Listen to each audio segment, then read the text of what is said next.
Hello friends, आपका स्वागत है एक और नए वीडियो में। आज की ये वीडियो बहुत ही ज़्यादा महत्वपूर्ण होने वाली, क्योंकि आज की इस वीडियो में हम इस तरीके के प्रश्नों को सॉल्व करने वाले हैं। इस तरीके का प्रश्न आपकी बोर्ड एग्जाम में आना तय है। इस तरीके से प्रश्न बहुत ही बार बोर्ड एग्जाम में आया है। आज की इस वीडियो में हम इन्हीं को सॉल्व करने वाले हैं और ये जो प्रश्न है ये 4 नंबर का पूछा जाएगा। तो आज की वीडियो आप लोगों के लिए बहुत ही ज़्यादा महत्वपूर्ण है। तो इस टाइप के प्रश्न आएंगे कि 2 अंकों से बनी एक संख्या एवं इसके अंकों को पलटने पर बनी संख्या का योग 66 है। तो 4 नंबर में ये सवाल आएंगे। तो चलिए इनको हम सॉल्व करते हैं। बहुत ही आसान वे में इसको सॉल्व करेंगे और बस आपको देखते चलना है और आपको इस तरह के क्वेश्चन की जो है वो प्रैक्टिस कर लेनी है। बहुत ही ज़्यादा महत्वपूर्ण क्वेश्चन है। चलिए पहला क्वेश्चन आपकी स्क्रीन पर। तो ये आपके सामने पहला प्रश्न है कि 2 अंकों से बनी एक संख्या एवं उसके अंकों को पलटने पर बनी संख्या का जो योग है वो 66 है। यदि संख्या के अंकों का जो अंतर है वो 2 हो तो वह संख्या जो है वो ज्ञात कीजिए। तो ये काफ़ी ज़्यादा महत्वपूर्ण प्रश्न है। तो चलिए हम इसको देख लेते हैं। तो अब आपको इस तरीके के प्रश्नों को कैसे सॉल्व करना है बस थोड़ा सा समझना है। चलिए, बात इसमें हुई है 2 अंकों की। तो आपको पता होगा जो 2 अंकों की जो संख्या होती है, जैसे कि फॉर एग्जांपल हम समझ लेते हैं कि यहाँ पे हमने लिखा 22। ये क्या है? 2 अंकों की संख्या है। और ये 222 ये 3 अंकों की संख्या है। तो इस क्वेश्चन में 2 अंकों की बात हुई है तो हम इस पर चर्चा कर लेते हैं। तो 2 अंकों की संख्या में क्या होता है? एक होता है आपका इकाई का अंक। क्या होता है? एक होता है आपका इकाई का अंक और एक आपका होता है क्या? दहाई का अंक। ये आपको पता होगा। तो 2 अंकों की संख्या में क्या क्या होता है? एक इकाई का अंक होता है, एक दहाई का अंक होता है। 3 अंक की संख्या में एक इकाई का अंक होता है, एक दहाई का अंक होता है, एक सैकड़े का अंक होता है। तो यही चीज़ है। तो इस क्वेश्चन में हम इकाई के अंक को कुछ मान लेंगे और दहाई के अंक को जो है कुछ मान लेंगे। चलिए मानते हैं। माना, चलिए मान लेते हैं। हमने मान लिया इकाई का अंक, क्योंकि 2 अंकों की संख्या की बात हुई, 2 अंकों से बनी एक संख्या, तो उसमें इकाई का भी अंक होता है और दहाई का भी अंक होता है। तो हमने इकाई का जो अंक है वो मान लिया है x और जो दहाई का जो अंक है उसको हमने क्या मान लिया है? y मान लिया है। उसको हमने क्या मान लिया है? y मान लिया है। तो अब कहें, इसलिए अगर बात करें 2 अंकों की संख्या की, 2 अंकों की संख्या, तो 2 अंकों की संख्या क्या हो जाएगी? तब 2 अंकों की जो संख्या हो जाएगी वो हो जाएगी 10y + x। ये आपको जो है वो याद रखना है। अगर देख लीजिए, अगर इकाई का अंक x हो और दहाई का अंक y तो 2 अंकों की संख्या क्या हो जाएगी? 10y + x। ये 10 हमने y के साथ में क्यों लगाया? क्योंकि ये दहाई का अंक और इकाई जो रहेगा वो सिंगल रहेगा। समझ लीजिए इस बात को। अगर हम इकाई के अंक को, यानी इकाई के अंक को अगर हम y माने और दहाई के अंक को x माने, तब जो संख्या 2 अंकों की बनेगी वो क्या बनेगी? ये क्या है? ये है दहाई का अंक। ये क्या है? दहाई का अंक। अगर इसको हम दहाई का अंक मान लें, इसको हम इकाई का अंक मान लें, तब 2 अंकों की संख्या क्या बन जाएगी? 10x + y। कहने का मतलब ये है कि आपको 10 जो है वो दहाई के अंक के साथ ही लगाना है। तो इकाई का अंक x है, दहाई का अंक y है, इसलिए ये क्या हो जाएगा? 2 अंकों की संख्या क्या हो जाएगी? 10y + x। 10 हमने y के साथ में क्यों लगाया? क्योंकि ये दहाई का अंक है और इकाई सिंगल ही रहेगा। आपको ऐसे लिख देना है। तो ये हो जाएगी 2 अंकों की संख्या। आपको समझ में आ गया होगा कि अगर इकाई का अंक x है और दहाई का अंक y है तो 2 अंकों की संख्या क्या हो जाएगी? 10y + x हो जाएगी। अब चलिए सवाल को पढ़ते हैं। 2 अंकों से बनी एक संख्या एवं उसको अंकों को पलटने पर बनी संख्या का जो योग है वो कितना है? 66 है। चलिए प्रथम शर्तानुसार आपको ऊपर वाली चीज़ समझ में आ गई होगी कि 2 अंकों की संख्या कैसे बनी। बस आपको ये समझना, 2 अंकों की संख्या, ये आपको समझ में आ गया होगा कि 10 इसके साथ में क्यों लगा? क्योंकि दहाई का अंक है। बस चलिए अब शर्तानुसार चलते हैं। कह रहा है 2 अंकों से बनी एक संख्या। तो 2 अंकों से बनी एक संख्या क्या है? 10y + x है। इतनी चीज़ हमने पढ़ ली। 2 अंकों से बनी एक संख्या एवं उसके अंकों को पलटने पर, इसके अंक को आप पलट दीजिए, यानी ये 10y + x है, या आप यहाँ पर कर दीजिए 10x + y। 10x + y हमने क्या किया? यहाँ पे 10y + x था, अब इसको पलट दीजिए। तो जहाँ पे x है वहाँ, यहाँ पे सिंगल x है ना, इसको 10x कर दिया, इसको y कर दिया। अब समझ लीजिए बस 2 अंकों से बनी एक संख्या एवं उसके अंकों को पलटने पर बनी संख्या का जो योग है, यानी ये 2 अंकों की एक संख्या है, इसको पलटने पर जो बनी संख्या है उसका जो योग है वो 66 है। भाई ये कह रहा है।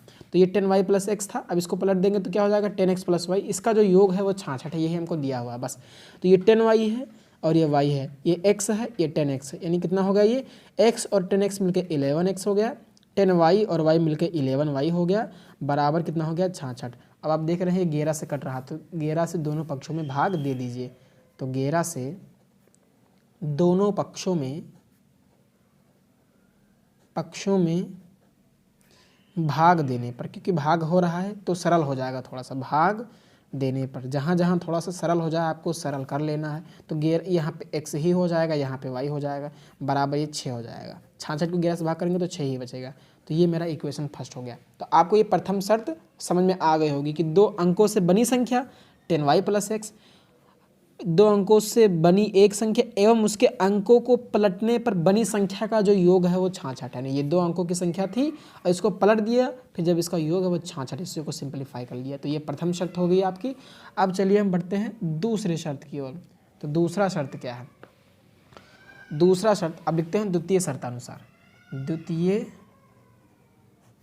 शर्तानुसार, द्वितीय शर्तानुसार। अब दूसरा शर्त ये कह रहा है यदि संख्या के अंकों का जो अंतर है, 2 अंकों की संख्या x और y है, अब कह रहा है इन्हीं का जो अंतर है, यानी संख्या कौन सी है आपकी 10y + x, यानी x और y है ना, 2 अंकों की संख्या यही है कि अंकों का जो अंतर, यानी जो x और y जो है ये अंक हैं का जो अंतर है वो 2 है, यानी x ऋण y बराबर कितना है 2 है। तो हमसे कह रहा है ये समीकरण 2 हो गया हमारा। हमसे कह ये रहा है कि वह संख्या ज्ञात कीजिए, यानी हम ये 10y + x का मान क्या है वही हमको ज्ञात करना। चलिए इसको सॉल्व कर लेते हैं। तो ये x, ये पहला समीकरण हो गया, ये दूसरा समीकरण होगा। अब इसी को सॉल्व कर लेना विलोपन विधि से और फिर x और y का मान आ जाएगा। इसी x और y का मान जो उठा के इसमें रख देना है तो हमारी 2 अंकों की संख्या जो हो आ जाएगी। चलिए लिखते हैं भाषा समीकरण 1 व 2 को हल करने पर। समीकरण, बस विलोपन विधि लगेगी यहाँ पे। समीकरण 1 व 2 को हल करने पर, क्या करने पर? हल करने पर। तो पहले हम लिखेंगे समीकरण 1 को x + y बराबर 6 और फिर दूसरा समीकरण ये है x ऋण y बराबर 2। अब इसी को विलोपन विधि लगा के हल कर लेना है। तो ये +y है, अगर ये -y है, अगर हम इसको गायब करना चाहें तो क्या लगेगा? यहाँ पे जोड़ने पर हो जाएगा। क्या हो जाएगा? जोड़ने पर हो जाएगा। कौन सा नियम लगाएंगे? जोड़ने पर कि घटाने पर? तो जोड़ने पर। अगर इसको गायब करना होता तो ये प्लस है तो घटाने पर होता है, लेकिन हमें y, किसी एक चर को गायब करना रहता है विलोपन विधि में, तो हम y को गायब कर रहे हैं तो जोड़ने पर हो जाएगा। क्यों? +- है तो ये +- कैंसिल हो जाएगा और x मिलके 2x हो जाएगा और 6 और 2 मिलके कितना हो जाएगा? 8 हो जाएगा। तो अगर यहाँ से हम x का मान निकालें तो 8/2 यानी 4 आ जाएगा। अब x का मान मेरा कितना आ गया? 4 आ गया। अब x का मान उठाकर समीकरण नंबर 1 में रख दीजिए, x + y बराबर 6 में, तो y का मान जो हो आ जाएगा। लिखते हैं भाषा x का मान समीकरण नंबर 1 में रखने पर। x का मान समीकरण 1 में रखने पर, समीकरण 1 में रखने पर, समीकरण 1 हम लिख रहे हैं समीकरण 1 में रखने पर। तो समीकरण 1 मेरा क्या है? x + y बराबर 6 और x का मान कितना है? 4 है, 4 रख दीजिए, +y बराबर 6, तो y बराबर 6 ऋण 4, ये +4 है, ब्रैकेट के उस साइड जाएगा -4 हो जाएगा, तो y बराबर कितना आ गया? 2 आ गया। तो हमें x का मान कितना पता चला? x का मान कितना आया? 4 आया और y का मान कितना आया? 2 आया। तो इसलिए अब हमको 2 अंकों की संख्या हमसे पूछ रहा है, वो संख्या ज्ञात कीजिए। तो इसलिए 2 अंकों की संख्या, 2 अंकों की संख्या, चलिए तो 2 अंकों की संख्या हमने माना था क्या? 10y + x। अब यही इसी में वैल्यू रख दीजिए। 10 × y का मान कितना है? 2 है, प्लस x का मान कितना है? 4 है। तो 10 दूना 20, धन कितना? 4, बराबर कितना? 24। यानी 2 अंकों की संख्या क्या है? 24 है। तो इस तरीके से इसका आंसर जो है वो आ जाएगा। तो ये सवाल जो है इसी तरीके से लगेगा, बस आपको समझना है। बस ये 2 अंकों की संख्या को समझ लेना है और शर्त क्या क्या कह रहा है उसको आपको समझ लेना है। ये 10x + y है और सवाल जो है वो लग जाएगा। ठीक, तो इस तरीके से इस क्वेश्चन को हल करना। ये 10x + y है, तो इस तरीके से ये सवाल लगेगा। आप चलिए बढ़ते हैं दूसरे क्वेश्चन की ओर। आपको बस इसमें समीकरण बन गया। अब इसको विलोपन विधि, कौन सी विधि? विलोपन विधि, एलिमिनेशन मेथड, विलोपन विधि बस इसमें लगाना है और आंसर जो है वो आ जाएगा। चलिए हम दूसरे सवाल को भी समझ लेते हैं, कुछ इसी पैटर्न पर है। दूसरा प्रश्न ये है आपके स्क्रीन पर कि यदि 2 संख्याओं का अंतर 6 है जिसमें पहली संख्या दूसरी संख्या का 2 गुना है तो संख्याएं ज्ञात कीजिए। यानी पहली और दूसरी संख्याओं को जो है ज्ञात करना है। तो इस तरीके का प्रश्न भी आपको बोर्ड एग्जाम में देखने को मिलेगा। तो चलिए देखते हैं हम इस क्वेश्चन को जो है कैसे सॉल्व करेंगे। तो लिखते हैं हल। तो आप देख रहे हैं इसमें कि 2 संख्याओं की बात हुई है। तो 2 संख्याओं में एक पहली संख्या होती है, एक दूसरी संख्या होती है। तो चलिए हम पहली संख्या कुछ मान लेते हैं और दूसरी संख्या को कुछ मान लेते हैं। माना दो संख्याओं की बात हुई, तो मान लिया हमने जो पहली संख्या है उसको हमने क्या मान लिया है, उसको हमने मान लिया x, और जो दूसरी संख्या है, दूसरी संख्या यानी सेकेंड नंबर, उसको हमने क्या मान लिया है, y मान लिया है। क्यों माना, क्योंकि दो संख्याओं की बात हो रही इसलिए हमने माना। चलिए अब बढ़ते हैं प्रथम शर्त की ओर, लिखते हैं प्रथम शर्तानुसार। प्रथम शर्तानुसार, तो प्रथम शर्त कौन कौन सी है कि दो संख्याओं का जो अंतर है यानी x और y का जो डिफरेंस है यानी जो अंतर है वो कितना है, 6 है। ये आपकी पहली शर्त, इक्वेशन नंबर फर्स्ट यहाँ से बन गई। अब दूसरा शर्त क्या करा, द्वितीय शर्तानुसार। द्वितीय शर्तानुसार, चलिए जिसमें जो पहली संख्या है यानी x दूसरी संख्या का 2 गुना है, यानी पहली संख्या कौन है x, दूसरी संख्या यानी ये दूसरी संख्या y है का क्या है 2 गुना, ये कह रहा है, यानी x का मान जो है 2y है।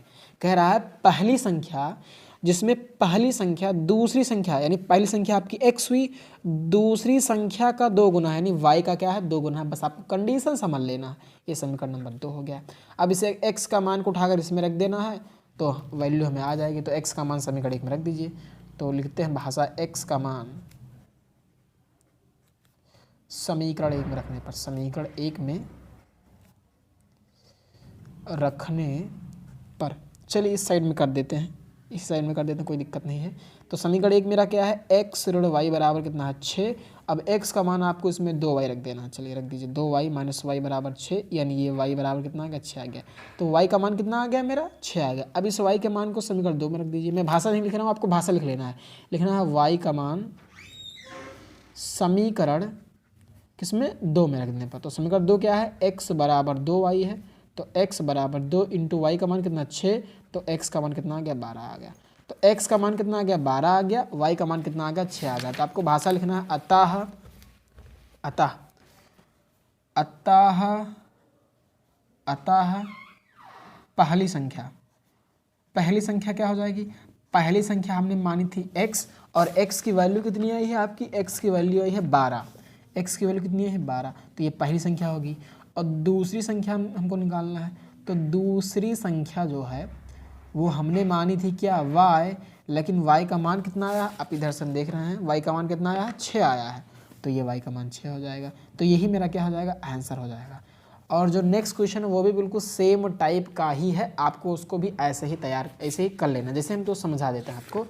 ये जो आप देख सकते हैं, ये आपके सामने तीसरा प्रश्न है कि दो संख्याओं का जो अंतर है वो 26 है। ये पहला, ये दूसरा प्रश्न था कि अंतर 6 है, ये आप समझ गए। अब ये है दो संख्याओं का जो अंतर है वो 26 है। तो इसमें क्या करना है, आपको जो पहली संख्या मान लेनी है।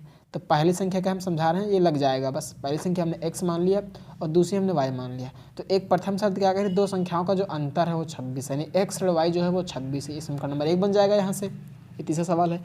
और एक संख्या यानी पहली संख्या दूसरी संख्या के 3 गुनी, यानी x जो है वो दूसरी संख्या यानी y के क्या है 3 गुनी है। ये दूसरा समीकरण बन गया। अब इस x के y मान को उठाकर यहाँ रख देंगे तो y का मान आ जाएगा। अब देख लीजिए, अब x का मान इसमें रख दीजिए। तो x ऋण y बराबर कितना 26, x ये मान समीकरण 1 में रख देना है बस। तो x के यहाँ पर 3y रख देना है, माइनस y बराबर 26। तो 3y में से y का 2y बचा बराबर 26। तो y का मान कितना 26/2, यानी कितना आ गया 13 आ गया। ये y का मान 13 आ गया। अब इस y के मान को उठाकर इसमें रख दीजिए तो x का मान आ जाएगा। तो x बराबर कितना है 3y है। तो x बराबर 3 गुणे y का मान कितना 13 रख देना। तो x का मान कितना आ गया 39 आ गया। तो बिल्कुल सेम काम करना, वही काम बिल्कुल एज इट इज आपको करना। मैं आपका समय बचाया हूँ बस। ऐसे ही प्रथम शर्त, ये द्वितीय शर्त, और फिर इस वैल्यू को उठाकर इसमें डाल देना इस तरीके से। यहाँ पे समीकरण 1 में रखने पर ये समीकरण 1 है आपका और आंसर आ जाएगा। बिल्कुल सेम ऐसे ही लगेगा। तो इस तरीके के प्रश्नों को आपको ऐसे ही सॉल्व करना है, इसमें कुछ खास नहीं है। आपका 4 नंबर बिल्कुल पक्का हो जाएगा। सो आशा करता हूँ कि आपको ये वीडियो पसंद आएगा। वीडियो पसंद आया तो वीडियो को लाइक करें, चैनल पर नए हैं चैनल को सब्सक्राइब जरूर करें। धन्यवाद।